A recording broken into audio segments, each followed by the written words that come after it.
Welcome to another episode of Educating Homebuyers, the podcast. I'm your host, Brady Hay, and my mortgage team has over 9 years of mortgage experience here in Des Moines, Iowa. Whether you're buying your first home, upgrading, investing, or simply just curious about the market, this show is all about helping you and future homebuyers feel informed, educated, and comfortable as you take your next step. Each week, I sit down with real estate professionals, past clients, and local experts to unpack real stories, real advice, and what you actually need to know when buying a home today. Without further ado, let's get into today's episode. Not every mortgage expert is the one you see on social media or sitting across the table from clients all the time. Some of the most valuable people in this business are the ones working behind the scenes, solving problems, and figuring out how to get difficult loans to the closing table. Today's guest has been in banking since 2004 and specialized in residential mortgage lending since 2009. He's a key part of our team here at Key Mortgage Group, where he's the person we lean on most when it comes to getting complicated loans or unique loan scenarios that come up. Today, we'll be talking deeply about what really happens behind the scenes of getting a mortgage approved and some of the craziest loan scenarios he's ever seen and what home buying should know before they apply. Lance Everhart, welcome to Educating Homebuyers. Thanks, Brady. Appreciate you having me on the show today. Excited to have a conversation with you. So context for everybody, Lance has kind of been my right-hand man for basically my entire career, but 8 years or so. Lance has been a part of the Key Mortgage Group team, and we've changed, technically where we work for a few years, but, really, obviously, yes, you're a loan originator yourself and you help out your own clients, but you've really been a big integral part in just really the way that we close loans and helping me get deals done. And I'm excited to give you guys or you a platform today, just because frankly, I don't get your face in front of enough people. So excited to give everybody an opportunity to get an inside look into Lance, but let's kind of start off, give everybody a background. Like, how in the world did you get into mortgages back in 2004? What did that look like? So in 2004, it's actually funny you bring that up, is my first job out of college was offered to me by Wells Fargo, and they said, the district manager at the time offered me a position in Dubuque, Iowa. I said, okay, that's fantastic. Where is Dubuque and how do I get there? I'll take it. But on June 7th, I was actually right up the road. I was downtown Des Moines here. Okay. Walking through the skywalks, wondering what in the world I got myself into, working for a giant national bank like Wells Fargo. Yeah. Didn't have any banking experience, didn't know what to expect. And that was the start of my adventure with Wells Fargo back in 2004. Sure. From that point, I kind of worked my way up through the ranks. Eventually ended up managing a branch for them. At which point in 2009, I decided that I didn't want to do the giant corporate banking environment. Okay. Transitioned from that to more regional banking. Okay. So I signed on with a regional bank in the Quad Cities, and that's when my specialty in mortgage lending became what it was. Got it. I became a mortgage originator at that point. Which is in 2009, which is, talk about an interesting time to get into the mortgage game. Terrifying. Absolutely terrifying. And what was your exposure to mortgage just in the banking sector before? Like, did you have to learn mortgage in 2009, or you were pretty well versed already prior to that? So I was with Wells Fargo's financial division, which was non-prime. Okay. But we did mortgage lending, we did car loans, we did personal loans. So it was a little more full spectrum. So it was your fault that 2008 happened. Sure. Yes. Or those like me. Now, Wells Fargo as a company is usually way out in front of things in terms of what's coming down the road. Sure. They didn't get into your option arm countrywide loans, which were a big problem back in the day. Mm-hmm. So not specifically know that segment of business did a lot of damage in 2008. Right. But it was I keep bringing it up, but countrywide specifically, those guys had all kinds of crazy mortgage products that did not do us any favors in 2008, 2009. Mm-hmm. That being said, I was far enough into my career to realize that mortgage was what I wanted to do. Got it. But it was a very scary time to transition. Mm-hmm. Because the mortgage world's full commission, right? Mm-hmm. I didn't have any base or any leg to stand on, and it was in one of the worst times in effectively real estate history, other than right now. Correct. To start that journey. Yeah. And so that was, fresh in 2009, and now we're 13 years? More than that. 17. 17 years later, and you're still plugging away on it. What does that kind of transition look like from the banking sector to now independent mortgage lending? How has that kind of transition taken place, and how do you like it? Well, so my career's been, it started with more of a global approach, and as it's transitioned, every time it's transitioned, it's become more and more specialized. Yeah. So the move from your national bank to your regional bank allowed me to have my hands a little bit closer to the consumer. Sure. As opposed to your giant corporate conglomerate. Yep. And then in 2014, the transition from regional bank to specifically mortgage lender, then specialized it even further. And you've been a part of since 2015, 2017. So correct. Yeah. And you've seen us essentially hone our skills, right? Yeah. So the entire 20 years, basically, 20 years.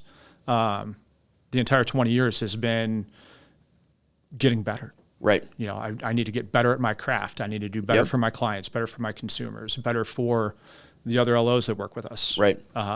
So it's been a 2-decade trek of specialization. From my standpoint, I would tell you that, like, and I don't mean to toot your horn, but there is nobody in this industry that knows Fannie and Freddie regulations and guidelines and everything on how to get a loan closed better than you. And so what it's been cool to see on my side is, you've got how to get a loan done down pat, right? Like, how to figure out if a client qualifies for a loan. Yep. What we've focused on the last few years is now, what does that process look like for the client, the communication with the clients, the realtors, everything like that. That's kind of what we've kind of been focusing on, is the client experience now, and taking your ability to close a loan and now making the experience better for the people, right? 100%. So that's been fun to see. Because that is your specialty, I want to give you an opportunity to kind of chat through that. What are some unique things that you think our group does from a process standpoint to evaluate a client's approval that stands out amongst maybe our competition? Well, so when you get an application come through the system, John and Mary Smith are applying to buy a home. If they're, 790 credit scores and they're putting 20% down, super easy loan. We know where that's going. That's staying in the conventional lane. They've got the down payment.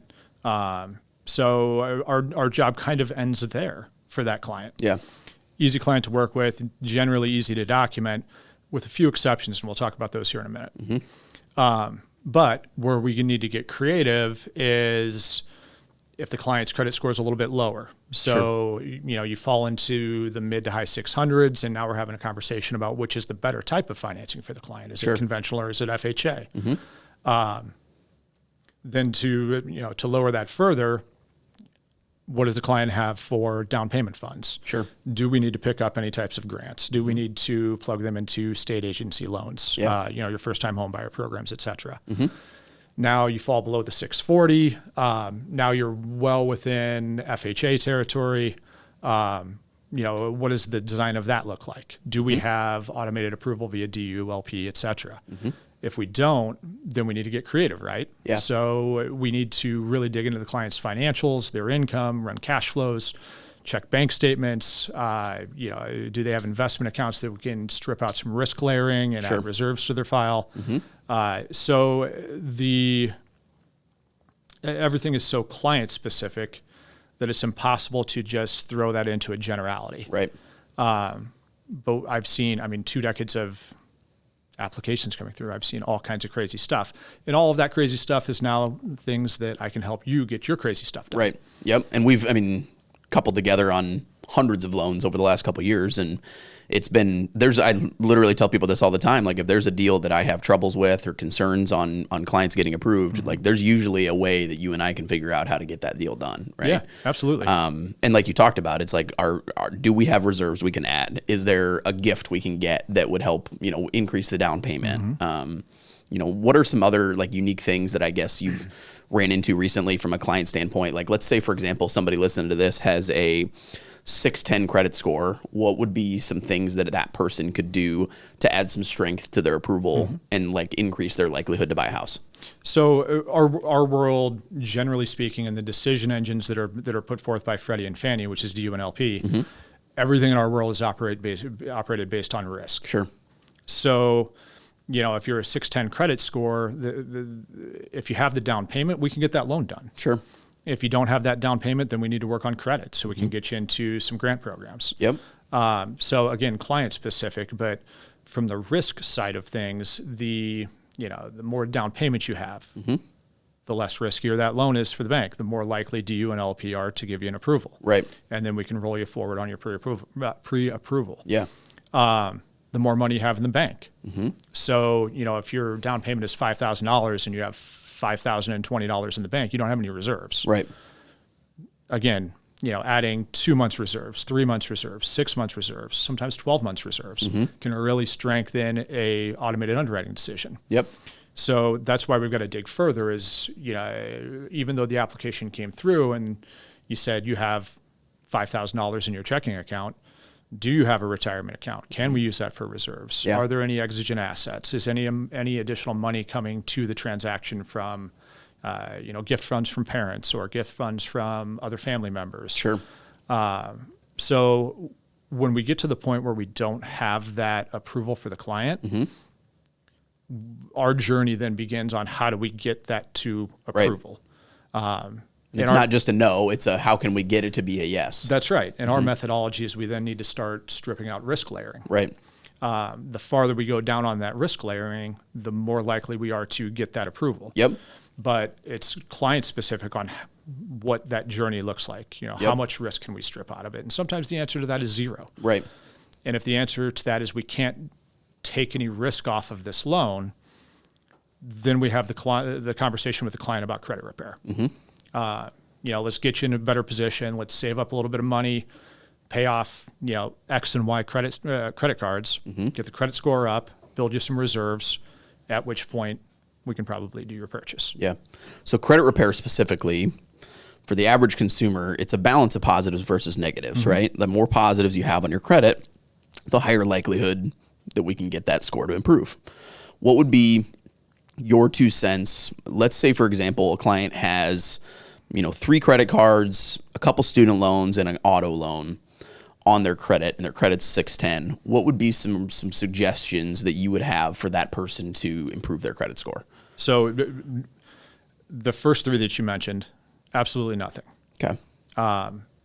No need to do anything with any installment debt, like an auto loan, a student loan, anything of that nature. Your number one credit builder is going to be credit cards. Okay.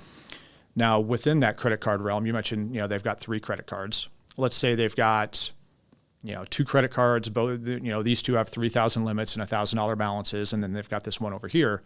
This one has a 3,000 limit with a $2,900 balance. Okay. They're now using 95% of this card, whereas they're using 33% of this card. Okay. We want to attack this one. If we can take this one, get it down below 40% of the balance. So, in that case, they're putting $1,500 towards it. We can spike credit scores 20, 30, 40 points really fast. Yeah. Without even messing with the other 2 credit cards, without messing with the car loan or the student loans. Now, if we need to expand upon that, we could have them pay this in full, maybe do a little damage to these 2. Sure. But that's part of the journey, right? Is we pull up our modeling and we see, okay, if we do this to this credit card and this credit card, the score goes where? And how high do we have to get it? That's right. Depending on the type of financing you're trying to qualify for, or whether you're just trying to get your down payment assistance, or are you trying to go from FHA to conventional? Like there's different, kind of criteria we look at. And every client you have that you work with has different goals in mind, right? Right. So a lot of times we're trying to pull credit scores up so we can get them grant money. That's not always the case. Sometimes they have more than enough money, but we want to pull the credit score up. $1,000 does 30 points in repair. Now we can get them a better rate. So it's all circumstantial. What are the client goals? How do they want to approach it? But the credit repair piece sometimes can be a 6-month run. Sometimes that can be a 6-day run. Yep. Just depends on the client and what they have available for assets. And on that 6-day point, I think a good point to touch on is what we call a rapid rescore. Yep. Touch on that briefly. So we, in the case of the credit card with the 3,000 limit and the 2,900 balance, if you're going to pay 1,500 toward it, do that. Give us a statement from your creditor showing that your balance has gone from 2,900 to 1,400. We then take that statement, we submit it directly to our credit bureau provider, who flags all 3 bureaus, has them remodel it.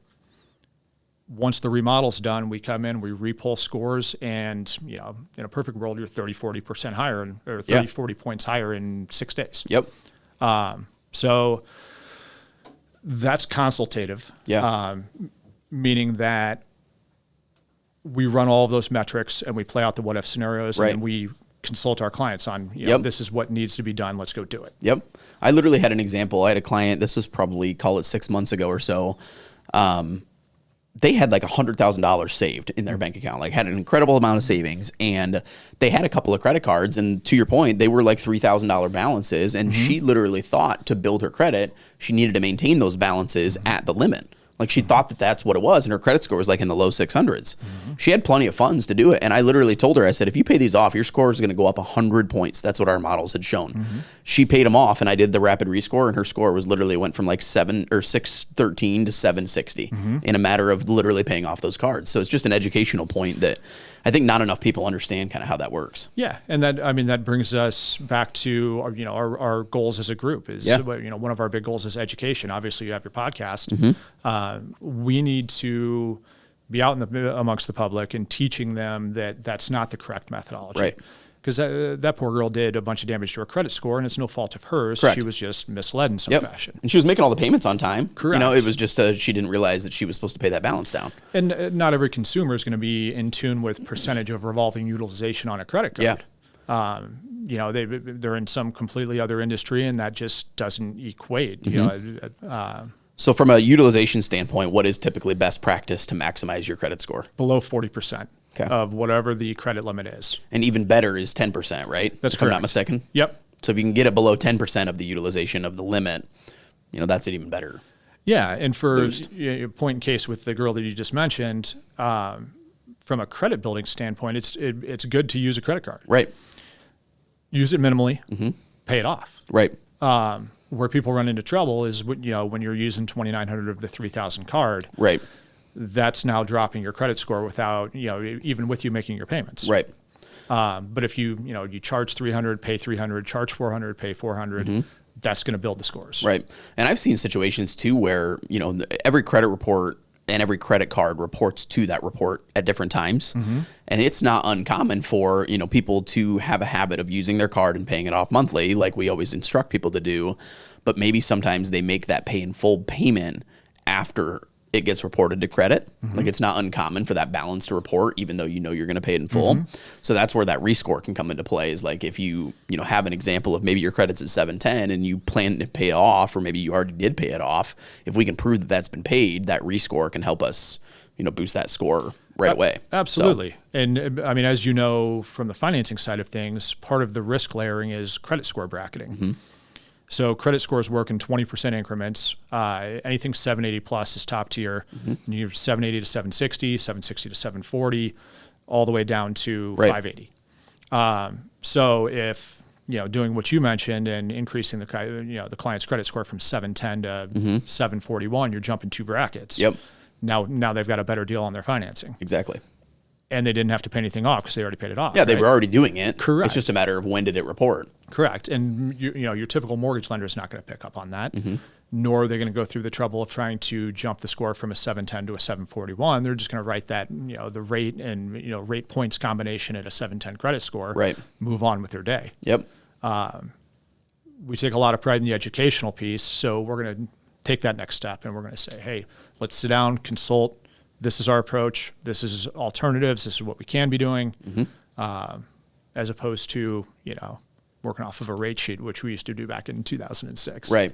And so all the more reason why I think it's better for if clients can give us more time on the front end, right? So don't necessarily try to get pre-approved and buy a house on the same day. Like it's best to, best practice I usually tell people is 4 months prior to when you're wanting to close on a property. Give us that time to review your profile and see if there's anything creative we can do to maximize your likelihood at the best products and best, deals for your situation. Absolutely, which unfortunately in our world is not always the case. Correct. Countless times, you get the call from a client that you've been talking to about applying for 3 months, and the perfect house hits the market on a Friday morning. Yep. They see it on a Friday afternoon. They want to offer on a Friday night, and you're like, Bob, I don't have an application from you yet. Right. So now we're scrambling, right? Yep. But that's not to say that we can't pre-approve that fast. I mean, you work on nights and weekends. I work on nights and weekends. So we're going to get that pre-approval out in some fashion if it's an approvable loan. Right. But it takes out a little bit of it takes ammo out of our gun for the design element. Yep. Agreed. I think one of the more common things that you and I work on too is just helping clients get cash flowed from an income standpoint. I'd love to have you touch on and educate people on the concept of variable income and how that impacts the mortgage process. Sure. Happens a lot, where somebody will apply and they're going to list, they make $60,000 per year. Okay. And they probably do make $60,000 per year. But in the world where your variable hours, variable meaning if you work less than 40 hours per week. So, in a given week, I worked 35 hours and my company pays me for 35 hours. I'm variable income because I dictate the amount of income that I get per week. Sure.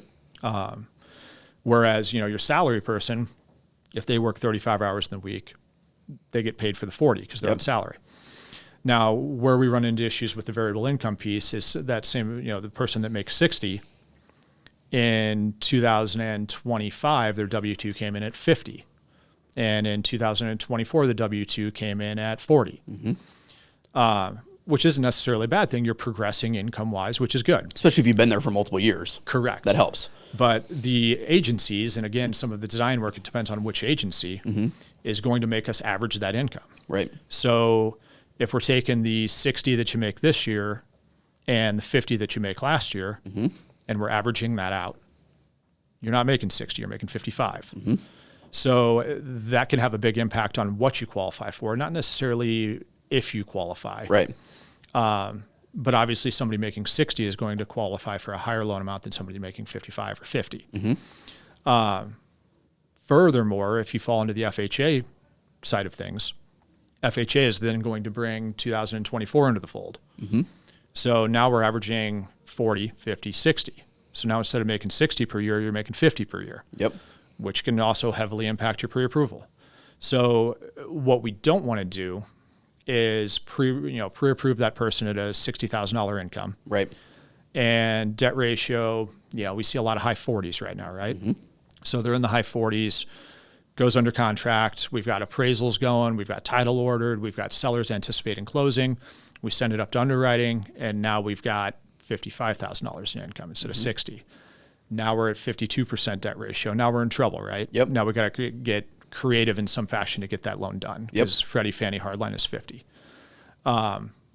We do not want to have that be our mistake on the front end and waste the buyer's money and the buyer's time and the seller's time, and the agents are mad, and the appraisal's already done, so that guy's got to get paid, so that money's gone. Yep.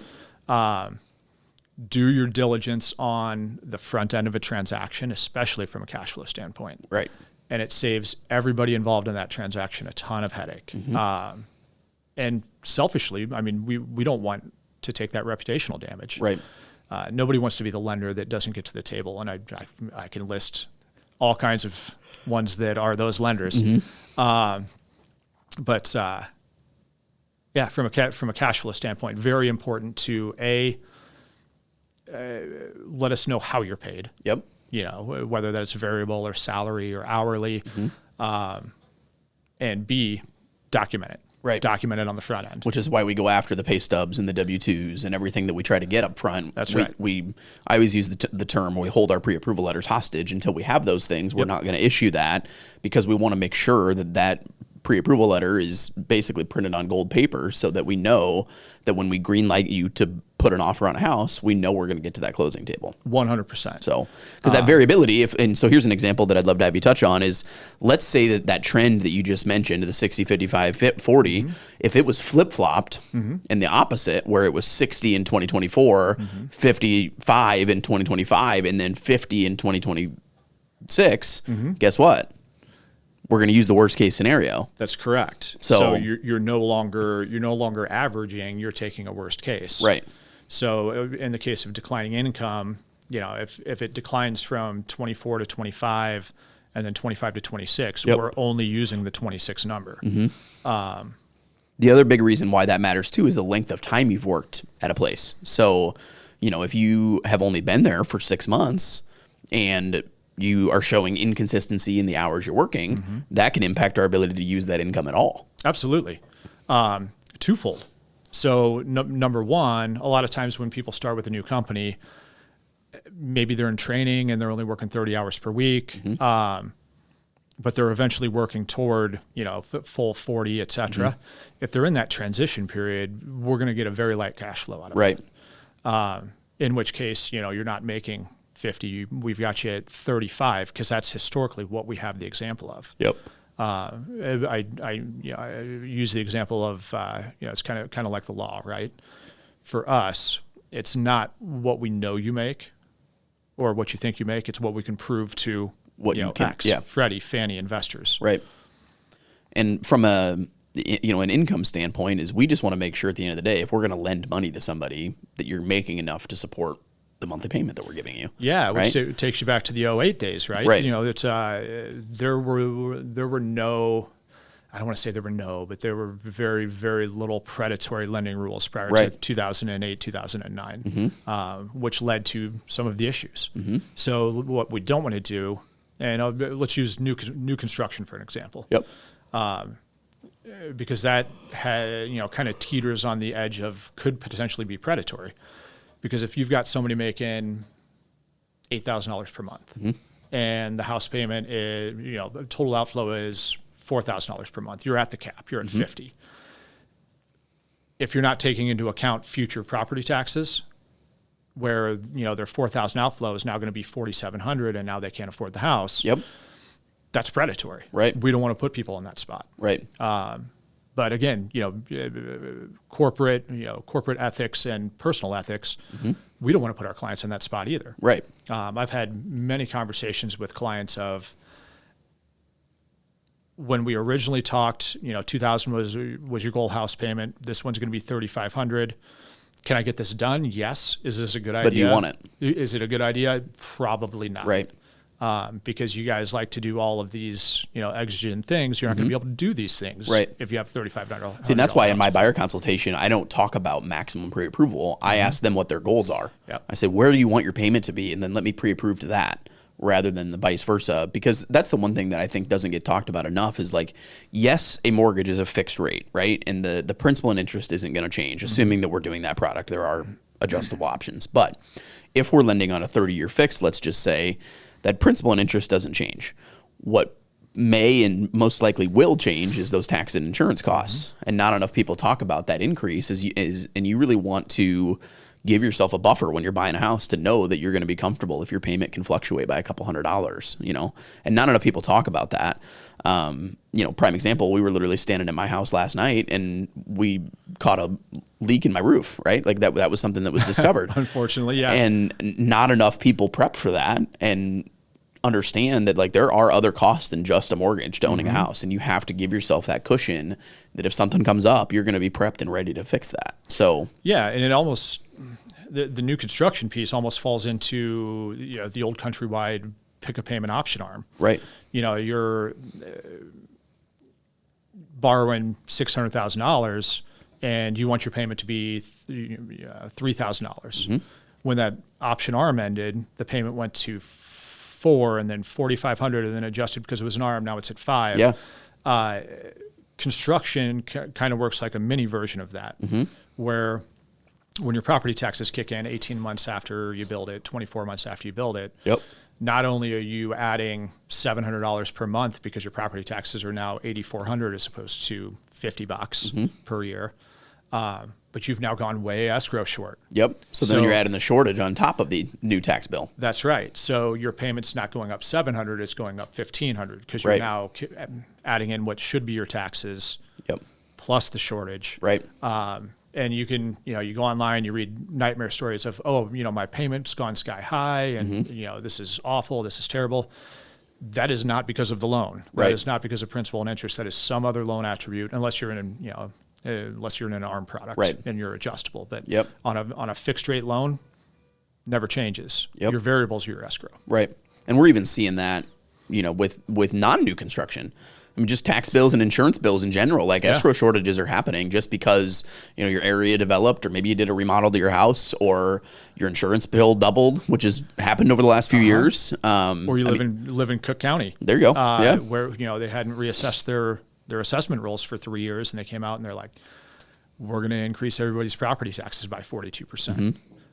As a city, you're putting everybody in a bad spot by doing that. Right. From a budgeting standpoint, you can swallow incremental increases to your property taxes, and you're going to have small amounts of escrow shorts. Right.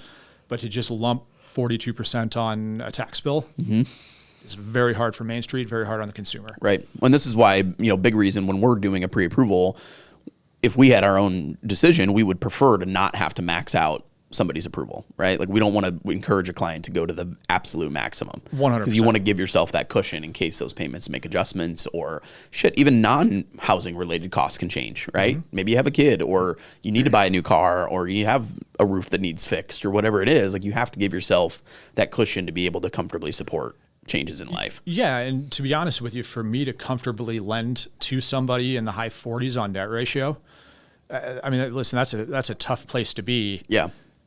You want to see, what are the other pieces of the puzzle? Do you have a significant other that's going to be living in the property that makes $40,000 that we're not including? Not including, right. So if there's exigent income, that makes me feel a little bit better about them buying that Agreed. house. Yep.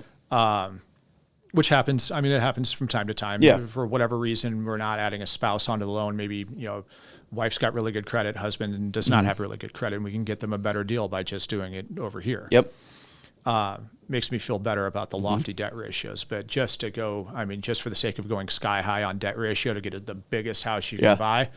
Which happens more often than we're probably proud to admit, and on the flip side of that, we can't tell somebody no. Like, if they want to do it and we can get it done, that's correct. Like, we're gonna do the loan. But I think the big thing that our group is passionate about is we genuinely care about the people we're helping. Yep. And we're going to have those conversations and make sure they understand what they're getting into before they make that decision. Yeah, absolutely. And that falls back to the, can I get this done for you? Yes. Mm-hmm.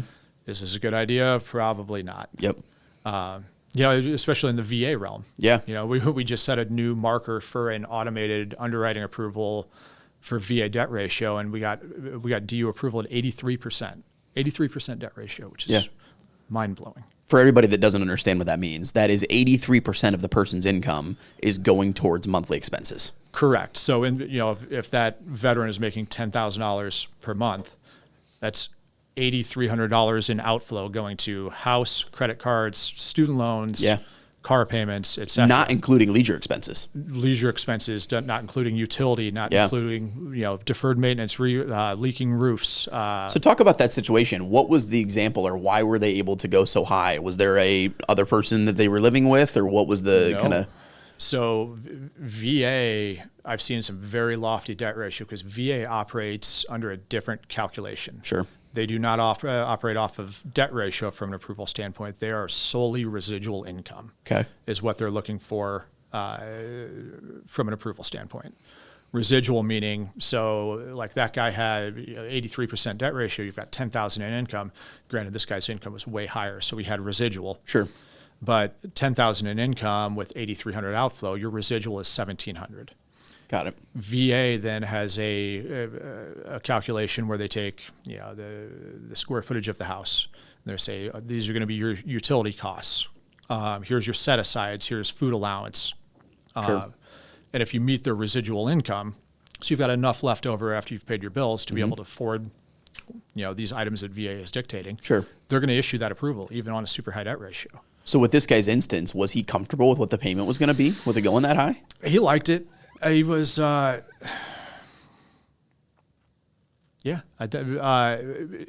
this specific case, yes, it was 83, but yes, we did have a spouse that was not on that loan that also worked. So that helps. It helped significantly, and honestly, she was the household breadwinner.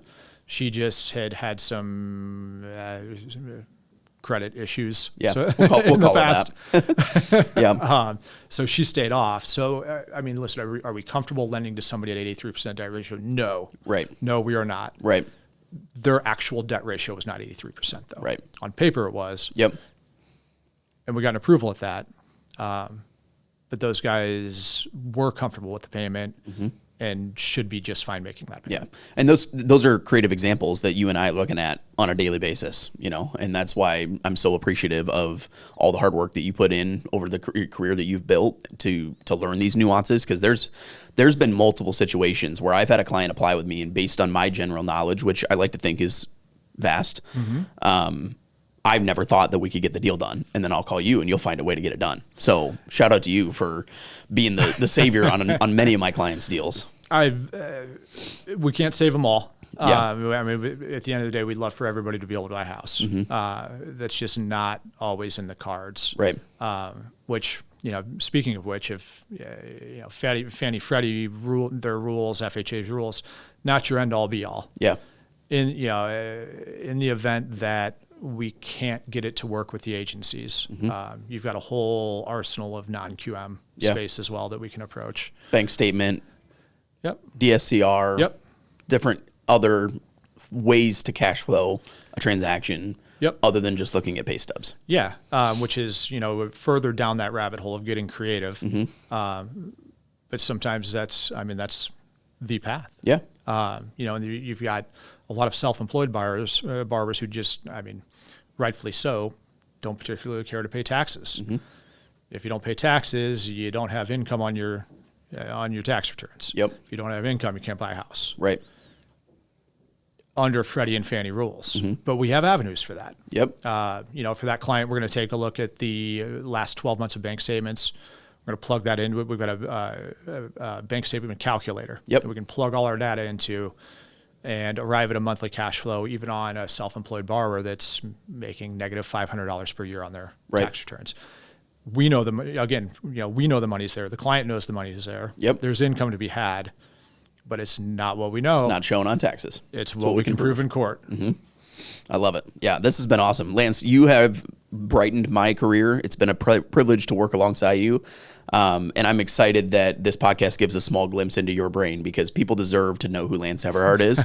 And more importantly, you guys that are listening, if anybody works with me or my team, just know that there's a strong chance Lance is on my team helping me out with the transactions as well. But obviously Lance is an incredible loan officer in his own right and helps many of his clients too. So just know that I appreciate you. Hopefully our listeners get a glimpse of you. And if anybody's interested in buying a house, either call myself or Lance. We'd love to be the creative minds behind getting you pre-approved to buy a mortgage. So 100%. Lance, thanks again for coming over. I know that you're busy with the kiddos and your business, and just appreciate you and excited to give a glimpse. So if anybody's watching this and wants to reach out to Lance, I'll be sure to link his stuff in the description below. This has been another episode of Educating Homebuyers. We'll see you guys next time.